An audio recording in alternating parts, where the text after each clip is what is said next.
बिस्मिल्लाहिर्रहमानिर्रहीम। अस्सलाम वालेकुम नाजरीन, आप देख रहे हैं प्रोग्राम माज़ कश्मीर। मैं हूं आपका मेज़बान मोहम्मद हुसैन खान। मेरे साथ प्रोग्राम में अब्दुर्राफ़िक़ रसूल साहब मौजूद हैं। अब्दुर्राफ़िक़ साहब, भारतीय वज़ीर-ए-आज़म ने बाबरी मस्जिद के खंडर पर बैठकर राम मंदिर का इफ्तिताह किया और कहा कि राम मंदिर जो है वो इंडिया के लोगों का सिंबल है। आपके ख्याल में क्या जो हिंदुस्तान में 30 करोड़ मुसलमान रहते हैं वो इसको कैसे सिंबल तस्वर कर सकते हैं? ये शिर्क और बिदअत का जो गढ़ है। और आपके ख्याल में इस सूरत हाल के बाद मुसलमानों का हिंदुस्तान में मुस्तकबिल कैसा है? बिस्मिल्लाहिर्रहमानिर्रहीम। मैं समझता हूँ कि राम मंदिर का जो संग बुनियाद रखा गया ये उम्मत मुस्लिमा की लाश पर रखा गया है। देखना यह है कि उम्मत मुस्लिमा कहाँ है। क्या उम्मत मुस्लिमा में वो गैरत मौजूद है जो कभी हुआ करती थी? क्या उम्मत मुस्लिमा में वो हमीयत है जो कभी हुआ करती थी? क्या उम्मत मुस्लिमा में जान बाकी है जो कभी कुफ्र, शिर्क और तमाम तागूती निज़ाम को ललकार रहा था? ये आज उसका फुकदान है। उम्मत मुस्लिमा एक लाश बनी हुई है। उस लाश को देखते हुए, उस मर्द लाश को देखते हुए मोदी ने 500 साला बाबरी मस्जिद ढहाकर उसकी जगह राम मंदिर की बुनियाद रखी। अच्छा, आप जहाँ तक ये फरमाते हैं कि क्या भारत के मुसलमान इस हवाले से वो किस हालत में रहेंगे और उनका मुस्तकबिल क्या होगा? भारत के मुसलमानों का कोई मुस्तकबिल ही नहीं है। आप तारीख़ पढ़ें, जब कौमी नज़रिया के तहत बरसगीर का तकसीम हुआ और पाकिस्तान मारिज वजूद में आया, कायद-ए-आज़म रहमतुल्लाह अलैह उन्होंने मुसलमाना ने बरसगीर को कहा कि आप आके पाकिस्तान बनाएं जिसमें कम अज़ कम आपका ईमान, आपके जान माल का तहफ़्फ़ुज़ होगा। लेकिन अलमिया हुआ, बदकिस्मती हुई कि कई ऐसे लीडर थे कि जिन्होंने कायद-ए-आज़म का साथ नहीं दिया और उनके नज़रिए का नेगेट किया और धोखा दिया बरसगीर के मुसलमानों को कि आपने एक नए वतन के लिए कोई जद्दोजहद नहीं करनी, न वहाँ जाना। तो उस वक़्त कायद-ए-आज़म ने फरमाया, और ये ज़री अल्फाज आज भी तारीख़ में मौजूद हैं उनके, उन्होंने फरमाया जो पाकिस्तान आया वो महफूज हुआ, जिसने पाकिस्तान बनाया वो महफूज हुआ, और जो मुसलमान आज के बाद पाकिस्तान बनने के बाद भारत में ही रहे उनकी नस्लें, सिर्फ वो नहीं, उनकी नस्लें मुसलसल अपनी इताअत, फरमाबरदारी और वफादारी के लिए उन्होंने काम करना होगा और अपनी वफादारी भारत के सामने साबित करनी होगी उनकी नस्लों को। लिहाजा भारत में जो मुसलमान हैं वो कसम पुरसी की हालत में, उनका रोज़ बरोज़ उनकी सूरत हाल ख़राब होती चली जाएगी। मगर सवाल ये है, मोदी ने 500 साला बाबरी मस्जिद के खंडर पर, और मैं जो कहता हूँ उम्मत मुस्लिमा की लाश पर जो राम मंदिर की बुनियाद रखी, ये दरअसल हिंदू राष्ट्र की बुनियाद रखी गई है। और हिंदू राष्ट्र ये है कि जिसमें किसी भी अक़लियत को ज़िंदा रहने का कोई हक नहीं है। लिहाजा ऐसा हिंदू राष्ट्र जहाँ हिंदुओं को ही तहफ़्फ़ुज़ होगा, जहाँ हिंदुओं को ही अपनी हिंदुआना ज़िंदगी के साथ ज़िंदगी गुजारने का हक हासिल होगा। तो ये उसका आगाज़ था और यहाँ से ये तामीर शुरू हुई। अल्लाह करे कि तामीर गिर जाए, अल्लाह करे कि मुनहदिम हो जाए हिंदू राष्ट्र की तामीर, अल्लाह करे ये गिर जाए। लेकिन यहाँ से एक खौफनाक और दिलदोज़ और एक कर्मनाक तारीख़ का आगाज़ होता है जहाँ मुसलमानों के लिए कोई गुंजाइश नहीं, और मैं कह रहा हूँ जहाँ मसीहों के लिए कोई गुंजाइश नहीं, हत्ता कि जो दलत है, हिंदू की निचली ज़ातें जो हैं, उनके लिए भी कोई गुंजाइश नहीं। जो सिख मरवा रहे अपने आप को भारतीय फौज में बैठ के, उनके लिए भी इस हिंदू राष्ट्र में कोई जगह नहीं होगी। काश कि ये इसको समझ पाए, काश कि ये उस पर गौर करें, तो आज से ही फिर वो सफ़बंदी कर सकते हैं। लेकिन मेरा नहीं ख्याल कि उन्हें इतनी समझबूझ है। अच्छा राफी साहब, आपने अभी जो तज़किरा किया कि मुसलमान उम्मत मुस्लिमा जो है वो इस हवाले से कोई मुस्बत रोल अदा नहीं कर रहे हैं। मैं एक बात आपके गोश गुजार करना चाहता हूँ कि चीन की मिसाल आप ले लें। चीन बुनियादी तौर पर एक कम्युनिस्ट मुल्क है। उसने कश्मीरी मुसलमानों के लिए UNSC में आवाज़ बुलंद की और मुतअद्दिद बार इजलास मुनक़िद करवाए। लेकिन उसके मुकाबले में अगर आप सऊदी अरब की बात करें तो वो एक मुस्लिम मुल्क है और वो कश्मीरियों के कातिलों का साथ दे रहा है। कश्मीर के हवाले से OIC के इजलास में रुकावट डाल रहा है, जो कि चीज़ें सामने आ रही हैं। अब पाकिस्तान ने सऊदी अरब पर वाज़ेह कर दिया है कि या वो हिंदुस्तान का साथ दे या पाकिस्तान का साथ दे, किसी एक का साथ दे। तो आप इस हवाले से क्या कहेंगे? मैं यही अर्ज़ कर रहा था कि जब मुस्लिम हुक्मरानों का ज़मीर मर्दा हो जाए, जब मुस्लिम हुक्मरान यहूद नसारा की तर्ज की ज़िंदगी इख्तियार करें, बल्कि उनसे बदतर ज़िंदगी इख्तियार करें, तो फिर वो कहाँ कश्मीर की बात करेंगे जहाँ मुसलमानों के मामलात हों और जहाँ मुसलमान सारा कुछ जो जुल्म जबर बर्बरियत उसका सामना कर रहे हैं।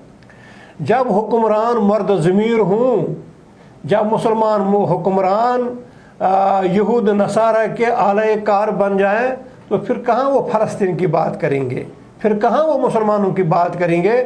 चाइना का जो आप फरमा रहे हैं, चाइना ने बात की, चाइना का स्टैंड कश्मीर के हवाले से रोज़ अव्वल से ही बेहतर रहा।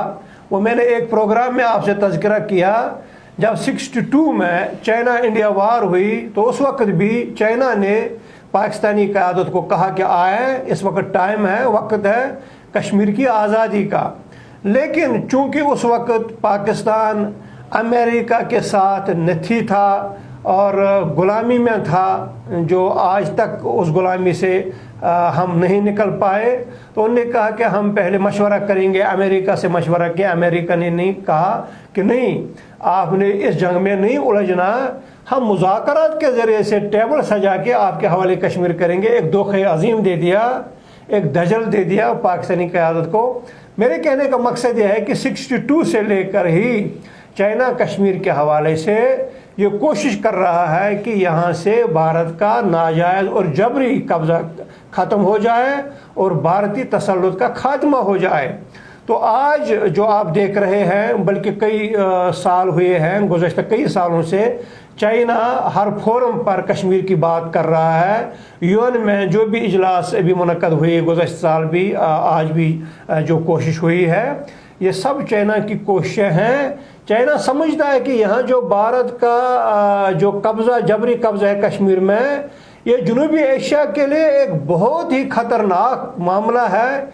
यहाँ एटमी जंग हो सकती है। लिहाजा चाइना उसी नुक्ते नज़र से कश्मीर को देख रहा है कि जब जंग हो जाए, और वो भी जौहरी जंग हो जाए, एटमी जंग हो जाए, तो ये खित्ता कहाँ रहेगा, ये नेस नाबूद हो जाएगा। चाइना इस हवाले से कहता है और कोशिश करता है कि इस मसले को हल किया जाए और कश्मीरियों को आज़ादी दी जाए। जहाँ तक आप कह रहे हैं कि अरब ममालिक की आप बात कर रहे हैं, उस पर आप फ़िलहाल क्रॉस लगा दें। जो अरब ममालिक भारत के साथ तिजारती पार्टनर बने हुए हैं और अपने तिजारती मफादात जिनके भारत के साथ नथी हैं, मुनसलिक हैं, वो तो कश्मीर की बात कहाँ करेंगे, कश्मीरी मुसलमानों की बात कहाँ करेंगे। उन्हें सिर्फ डॉलर चाहिए और उनकी नज़र डॉलरों पर ही जमी हुई है, न कि कश्मीरी मुसलमान मर जाएं और न कि कश्मीरी मुसलमानों के साथ जो कुछ हो जाए, उन्हें उसकी फ़िक्र लायक नहीं है। तो वो खित्ता वो है। आप याद कर लें, UAE ने बहुत बड़ा मंदिर मोदी को बना कर दे दिया, हिंदुस्तान को बना कर दे दिया। न सिर्फ उसकी ज़मीन दे दी बल्कि उस पर अपना पैसा भी खर्च किया कि आप मंदिर बनाएं UAE में।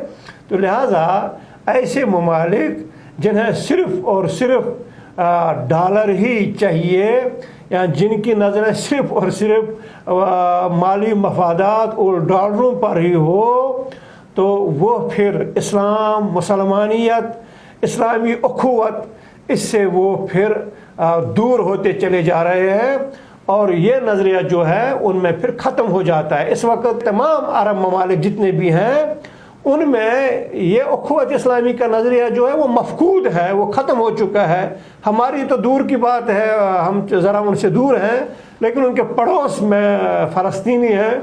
आप देखें उनके साथ उनका रवैया क्या है। उन्होंने फ़लस्तीनियों को यहूद के रहम करम पर छोड़ दिया। तो कश्मीर की बात उनसे ज़रा बहुत दूर है। अच्छा राफिज साहब, मकबूजा कश्मीर में आपने सुना भी होगा मोदी सरकार ने JC मर्मू को हटाकर मनोज सिन्हा को नया गवर्नर तैनात कर दिया है। ये एक सियासतकार है और कैबिनेट में भी रह चुका है। क्या भारत कश्मीर में नए गद्दारों की खोज में है? अच्छा देखिए, मैं इसको गवर्नर नहीं कहता हूँ, मैं समझता हूँ कि भारत ने कातिल तब्दील कर दिया है। इससे पहले एक कातिल था, उससे काम लिया गया, शायद मोदी उस पर मुतमईन न हो सका। जिस तरह उसने कत्ल आम करना था कश्मीर मुसलमानों का, शायद मोदी की उम्मीदों पर वो पूरा नहीं उतरा, पता नहीं क्या रुकावटें उसके सामने आई। तो मैं समझता हूँ एक नया कातिल जिसको आप गवर्नर कहते हैं, उसकी नामजदगी सिर्फ़ और सिर्फ इसलिए है कि उससे कश्मीरी मुसलमानों से निमटने के लिए मज़ीद इख्तियार दिए जाएंगे। आजकल वही कश्मीर के कज़ा व कदर का मालिक बना हुआ होता है जो दिल्ली से आके यहाँ बैठता है, और उस कातिल को तब्दील करने के मकासद ही होते हैं। ये जो नया कातिल आया है, मैं समझता हूँ कई चीज़ें हो जाएंगी यहाँ। एक, मैं समझता हूँ कि खून खराबा हो जाएगा मज़ीद, और मज़ीद मुश्किलात झेलने पड़ेंगे इस्लामियानी कश्मीर को, हम मज़ीद मसाइब झेलने पड़ेंगे मिलत इस्लामिया कश्मीर को, ये कातिल तब्दील होने से। दूसरी बात भी सही है जो आप फरमा रहे हैं कि शायद गद्दार तंजीमें हैं कश्मीरियों की, वहाँ से तोड़ के उन्हें लाया जाएगा और इस पुरानी बोतल में नई शराब डाली जाएगी और फिर उसको इस्तेमाल में लाया जाएगा। ये यकीनन आप सही फरमा रहे हैं। एक कोशिश की जाएगी कि एक कठपुतली नई इंतज़ामिया सामने आए और नाम उनका मुसलमान हो, उन गद्दारों का, और शनाख्त भी उन गद्दारों की कश्मीरियत हो, और फिर वो राम राज के लिए उसी तरह काम करेंगे जिस तरह राम राज के लिए मुद्दत मदीद तक भारत नवाज नेशन कॉन्फ्रेंस ने किया, और बड़ी मुद्दत तक जिस तरह काम राम राज के लिए PDP ने किया। इसी तरह पीपल्स कॉन्फ्रेंस जो एक नई एक पार्टी है, वो उनमें से गद्दार चुन लिए जाएंगे और गद्दारों की एक नई टीम सामने लाई जाएगी और उन्हें फिर टास्क दिया जाएगा कि आपने भारतीय मफादात के लिए क्या क्या काम करने हैं, और जो दिल्ली से आपको आर्डर्स मिलेंगे, जो दिल्ली से आपको हुक्मनामे मिलेंगे, उस पर किस तरह आपने अमल पैरा रहना है, उन्हें किस तरह आपने अमल दरामद कराना है। अच्छा, हम अगर देखते हैं, अगर हम इस्लामी तवारीख का मुताला करते हैं, हमने देखा है कि चंद गद्दार पूरी कौम की गुलामी का बाइस बनते हैं। इस्लामी तारीख़ों में इसकी बहुत सारी मिसालें मौजूद हैं, लेकिन हमने ये भी देखा है कि वही तारीखें कामयाब भी हुई जहां मुसलमानों ने अपने अंदर के गद्दारों का सफाया किया। जो कश्मीर में गद्दार हैं जो पैदा होते हैं मुख्तलिफ मौक़ों पर, तो आपके ख्याल में इनका सफाया भी ज़रूरी है? इस हवाले से आपकी क्या राय है? हर कौम में गद्दार पैदा हुए हैं, लेकिन अलमिया ये है कि मुसलमानों से ही ज़्यादा गद्दार चुन लिए गए हैं और मुसलमानों में से ही ज़्यादा गद्दार नमूदार होते रहे हैं इस कुर्रे अर्ज़ पर, चार दाएंगे आलम में। तो जहाँ तक कश्मीर के गद्दारों का ताल्लुक़ है, انہوں نے بڑا کام کیا انڈیا کے لیے اپنے ذاتی مفادات کے حوالے سے. میں فگرز کے ساتھ آپ کو بتا رہا ہوں. 2009 اکتوبر کی بات ہے جب ایک رپورٹ سامنے آئی. اس کے بعد آپ خود اندازہ لگا لیں کیا صورتحال ہوئی ہوگی. 2009 اکتوبر میں رپورٹ سامنے آئی جس میں 28 لاکھ کنال اراضی کشمیر کی ان غداروں نے بھارتی قابض فوج کے سپرد کر دی، حوالہ کر دی، اور یہ 3,500 ایکڑ سے زیادہ اراضی بنتی ہے. اب صورتحال یہ ہے کہ جب یہ غدار سارا کشمیر دہلی کے حوالے کرتے ہیں، دہلی کی قابض فوج کے حوالے کرتے ہیں اور سارا کچھ فروخت کرتے ہیں، بیچ ڈالتے ہیں، تو پھر یہ کتنے خطرناک اور خوفناک قسم کے ہوتے ہیں. ایسے خوفناک اور خطرناک قسم کے لوگوں کا علاج ہی یہی ہے کہ موقع ملے اور موقع کی طاق میں بندہ رہے اور کوشش کی جائے کہ ان کا صفایا ہو جائے. جب تک نہ آپ اپنے اندر جو صفوں میں غدار ہیں وہ بھارت کو نفع پہنچا رہے ہیں، بھارت کے مفادات، بھارت کے حقیر مفادات کا پروٹیکٹ کرتے ہیں، جب تک نہ آپ ان سے نمٹ لیں تب تک آپ کے لیے آسانیاں ہرگز نہیں ہیں. ایک رپورٹ میں نے پڑھی ہے جس میں لکھا گیا ہے کہ ان غداروں کی بلیوں کو آپ قتل کریں، ان کے چوہوں کو آپ قتل کریں اور ان کی بیک اور بنیاد ختم کریں، ان کی بیک کنی کریں، تب آپ آزاد ہو جائیں گے ہندوستان سے. لیکن جب تک یہ زندہ ہیں اور جب تک ہندوستان کو آپ کی صفوں سے غدار ملتے رہیں گے تب تک آپ کی آزادی کا امکان محال ہے. یہ حقیقت ہے کہ غدار دستیاب ہونے کے بعد ہی اغیار کسی بھی سرزمین پر قبضہ کرتے رہتے ہیں. یہ جو غدار ہیں یہ اغیار کے اعلی کار ہوتے ہیں اور انہوں نے اپنا ضمیر حقیر مفادات کے عوض فروخت کر دیا ہوتا ہے. ان کے سامنے پھر وہ کشمیریت اور مسلمانیت اور وہ اخوت یہ چیزیں پھر ان کے سامنے نہیں ہوتی ہیں، نہ انہیں یہ چیزیں پھر نظر آتی ہیں. انہیں ایک ہی اینک لگی ہوتی ہے آنکھوں پر، وہ مفادات، ذاتی مفادات کی اینک ہوتی ہے.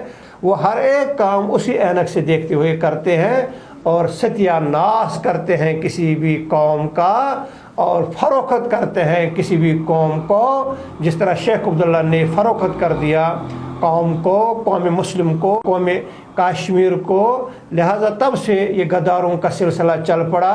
اس کی نسلیں بھی غدار ثابت ہوئیں، مفتی سعید اور اس کی نسل بھی غدار ثابت ہوئیں. تو یہ وجہ بنی ہے ان غداروں کی، ان غداروں کا یہ طرز عمل وجہ بنا ہے کہ بھارت سرزمین کشمیر پر ٹکا ہوا ہے.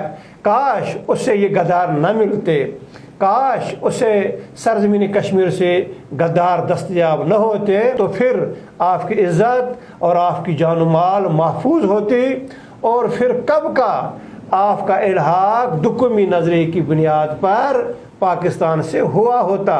لیکن غداروں کی وجہ سے یہ سارے اہم امور اور یہ سارے دینی تقاضے درے کے درے رہ گئے، بلکہ دن بدن ہماری سرزمین پر قابض بھارت اپنا پنجاب مضبوط کرتا رہا اور اس سے مضبوطی کے ساتھ گاڑتا رہا.